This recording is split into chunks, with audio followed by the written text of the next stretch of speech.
Selamat malam Bapak Ibu, saudara-saudari yang terkasih. Berjumpa lagi dengan saya di GS Official.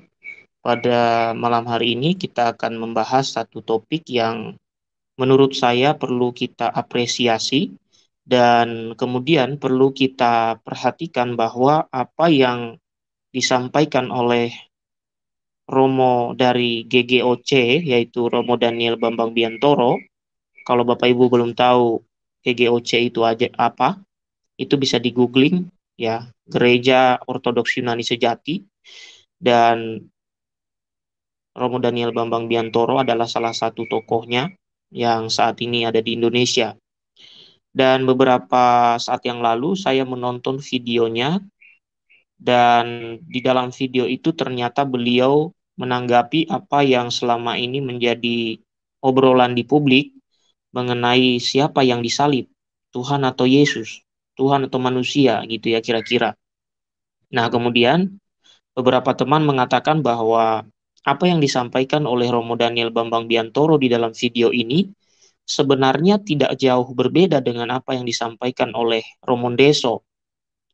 Tentu saja, setiap orang mempunyai cara penjelasannya. Ada yang menjelaskan secara pastoral, ada yang menjelaskan secara teologis, ya, dan lain sebagainya.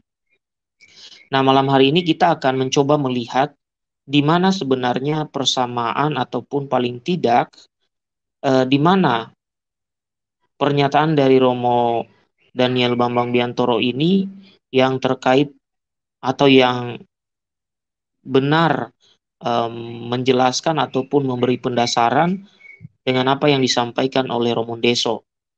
Nah, Bapak Ibu, mungkin Anda sudah menonton, mungkin Anda sudah melihat, tetapi nanti kita akan menyaksikan terlebih dahulu bagian mana yang Romo Daniel memberi penegasan, penekanan bahwa apa yang sebenarnya disampaikan oleh Romo Deso itu tidak salah.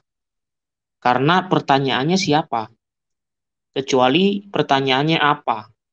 Baru kita akan mengatakan, oh kenapa dijawab yang ditanya apa yang jawabannya justru menjawab pertanyaan siapa gitu ya. Jadi itulah yang kita bahas pada malam hari ini. Tentu saja bukan berarti juga kita tidak bisa menanggapi apa yang disampaikan Romo Daniel. Mungkin saja beliau kalau mengatakan misalnya, oh Romo Deso ini kurang penekanan pada bagian ini dan bagian itu. Jadi yang perlu dipahami bahwa yang disampaikan Romo Deso itu adalah sebenarnya supaya orang itu tidak mendikotomi dan memisahkan natur Yesus. Itu sebenarnya yang mau disampaikan Romo Deso itu. Jadi sehingga ketika bertanya ya katakan saja gitu bahwa yang disalib adalah Tuhan, karena yang ditanya siapa. Kecuali eh, kemudian kita meyakini pemisahan-pemisahan dari natur Yesus. Nah, ini kan tidak bisa hanya mengatakan seperti yang dikomentari itu kan dari KM Yusuf Roni itu kan mengatakan, oh yang disalib hanya manusianya saja. Nah, ini kan menjadi pertanyaan. Lalu kemudian kemana keilahiannya? Nah, itu kan pertanyaan begitu. Apakah lari, ngumpet, atau kemana? Itu kan kira-kira. Nah, jadi apa yang dijawab oleh Romo Daniel dari GGOC pada kesempatan ini, menurut saya lebih mendekati dan sangat jelas apa yang disampaikan itu mendukung Romo Deso. Mungkin yang hanya menonton sepintas akan kemudian menyimpulkan bahwa Romo Daniel Bambang Biantoro itu menyalahkan Romo Deso. Oh tidak, Bapak Ibu. Kita sama-sama mengakui Konsili Kalsedon. Ya, dalam konteks tertentu kita sama-sama apostolik. Ya, meskipun saya tidak perlu menjelaskan GGOC itu dari mana dan lain sebagainya. Nah, yang perlu kita lihat di situ adalah bahwa kalau orang hanya menonton mungkin dari menit pertama dan sampai pertengahan kurang lebih 20 menit awal, eh, mereka akan mengatakan, ah Romo Daniel ini sebenarnya mau mengatakan Romo Deso salah. Nah, ini sebenarnya kesalahan besar dari orang-orang yang menanggapi seperti itu. Saya sudah tonton tadi dan melihat komentar-komentar di Romo Daniel Bambang Biantoro. saya jadi ketawa aja gitu. Ada orang yang komen saking sentimennya dengan Katolik ya. Ada yang komen, Romo Deso itu harus mengakui bahwa dia salah gini gini gini. Orang-orang semacam ini memang bukan mau belajar, tapi memang mau mencari kesalahan gitu ya. Nah, kalau mereka mau melihat kebenaran, mereka tonton seluruhnya itu yang disampaikan oleh Romo Daniel itu. Dan sama sekali tidak ada yang berbeda. Mungkin cara penyampaiannya saja yang agak sedikit berbeda. Ya, isinya sama. Ya, oke Bapak Ibu, kita lihat bagian mana yang disampaikan oleh Romo Daniel Bambang Biantoro sebagai yang sama, meskipun penyampaiannya agak berbeda, tapi persis sama seperti yang dimaksud oleh Romo Deso. Tetapi orang-orang yang komen di situ mungkin mereka tidak ada kuota kali, jadi nggak nonton semuanya. Ya, oke, kita dengarkan Bapak Ibu ya. Nanti kalau sekiranya ini perlu kita lihat dari belakang, tapi saya izin kepada Romo Daniel dulu untuk saya putar sedikit Romo bagian ini, karena saya kira ini adalah penting untuk diperhatikan oleh penonton ya. Penonton dari pihak-pihak yang kemudian mengatakan Romo Deso salah gitu ya. Oke. Baiklah, kita dengarkan sedikit apa yang disampaikan. Tetap firman, tetapi di dalam kodrat mana dia digunakan. Kalau berbuat mujizat, dia menggunakan kodrat ilahinya. Kalau dia menderita, dia menggunakan kodrat manusiawinya. Jadi, kalau gitu, yang disalib siapa kalau begitu? Ya firman itu, tapi menggunakan tubuh manusianya. Coba kita baca dari Filipi pasal 2 tadi. Ayat 6 sampai 8. Yang walaupun dalam rupa Allah. Walaupun dalam rupa Allah kan?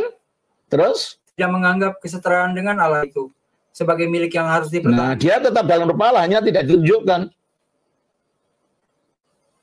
Dikosongkan, terus? Melainkan telah mengosongkan dirinya sendiri. Siapa yang mengosongkan dirinya? Ya ini yang dalam rupa Allah ini. Terus? Dan mengambil rupa seorang hamba. Nah, yang mengambil rupa seorang hamba ini siapa? Ya firman Allah ini. Terus? Dan menjadi sama dengan manusia. Dan sama menjadi manusia. Siapa yang menjadi sama dengan manusia? Ya firman Allah ini. Terus? Dan dalam keadaan sebagai manusia. Nah, dalam wujud manusianya, dalam keadaan manusianya, iya siapa? Ya firman ini. Dalam penjelmanya itu, ia telah merendahkan diri. Terus? Dan taat sampai mati. Dan taat sampai mati. Siapa? Ya firman ini dalam wujud manusianya. Terus? Bahkan sampai mati di kayu salib. Jadi kalau gitu yang mati di kayu salib siapa?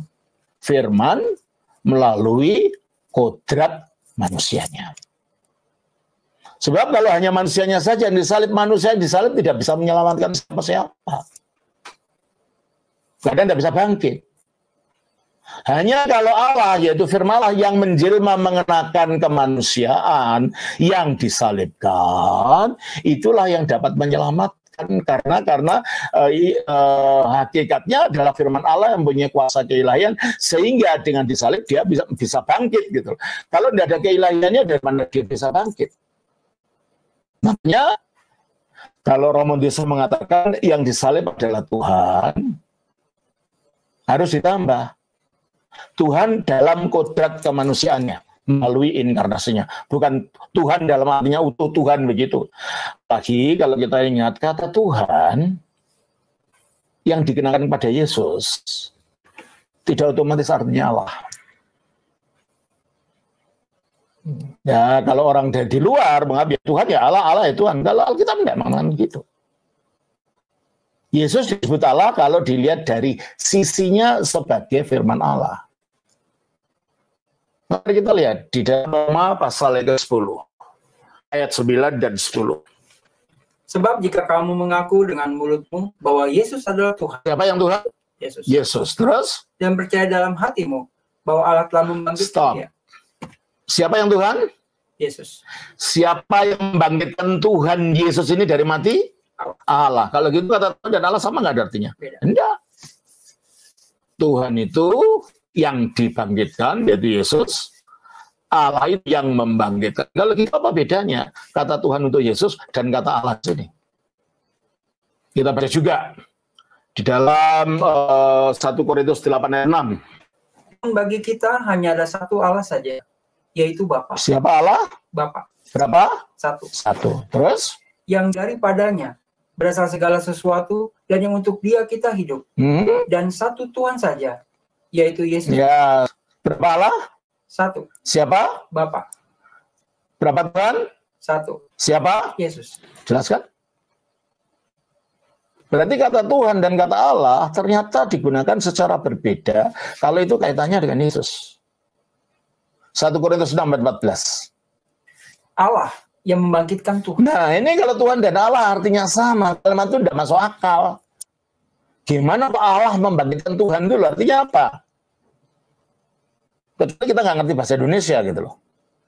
Kalau kita ngerti bahasa Indonesia, di kalimat tidak masuk akal ini. Allah membangkitkan Tuhan. Padahal kalau kita mengerti dari ayat yang lain, ternyata Allah Bapa membangkitkan Yesus. Berarti gelar Tuhan untuk Yesus itu artinya bukan Allah itu sendiri. Apalagi dikatakan di dalam Kisah Rasul pasal 2 ayat yang ke-36.